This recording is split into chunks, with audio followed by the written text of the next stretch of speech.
Yeah. Do you want to become the next Banksy or just the next big thing in the street art world?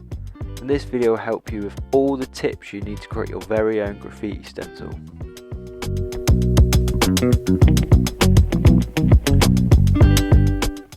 So the first thing you'll need is a cutting mat.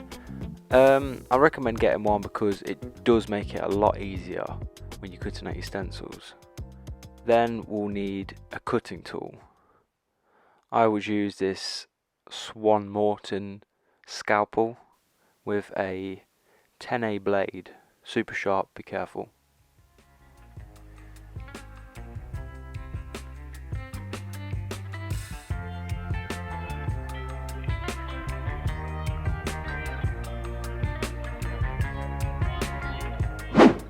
Then you'll need some card. I get a lot of questions about card, and it's more thick paper. You don't want to go too thick and you don't want to go too thin.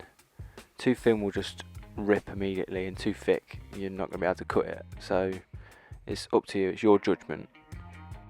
Once you've got your card, we're ready to draw it.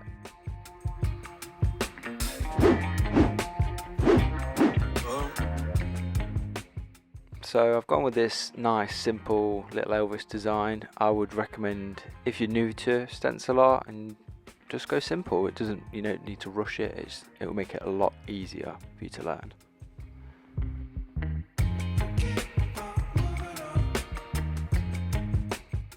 So I would recommend when you cut in, you can see what I'm doing.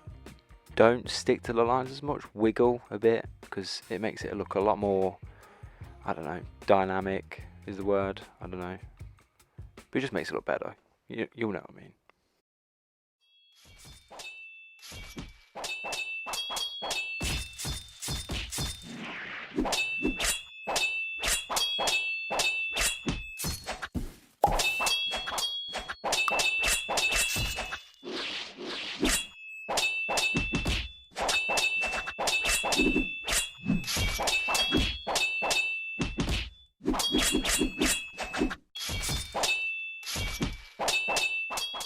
Now your design's cut out and ready, you can obviously spray it, but first we'll need some spray paint.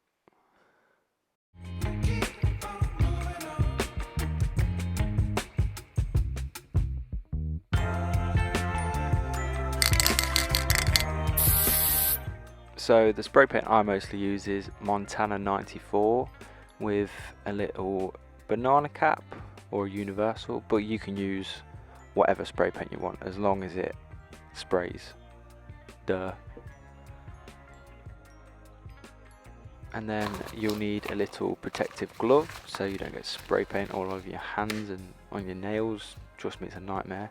And some masking tape or some tape.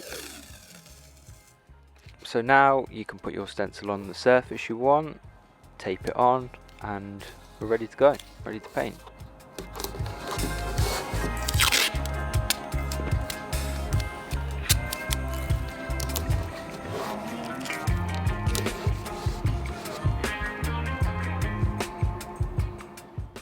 So when painting with spray paint, obviously give the can a good shake, and you don't want to go too close to the stencil because it will drip.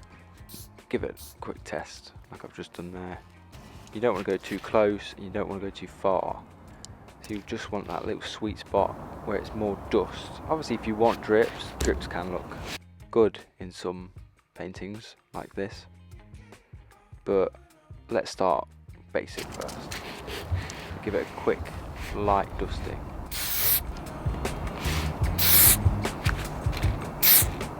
I'd also recommend, like I'm doing here, you start when you're pushing down the cap. Don't just keep your finger on it because it's an absolute nightmare to control.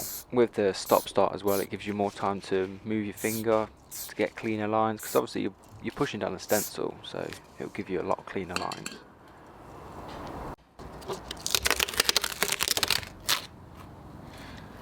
Thank you very much. And there we have it, easy peasy, lemon squeezy. You've got your first stencil done. If you like the video, just, you know what to do, subscribe, like it, and if you're struggling, then comment and I'll definitely reply to you. And now if you're feeling a bit more brave, you can go and watch this video on how to make your very own Banksy stencil.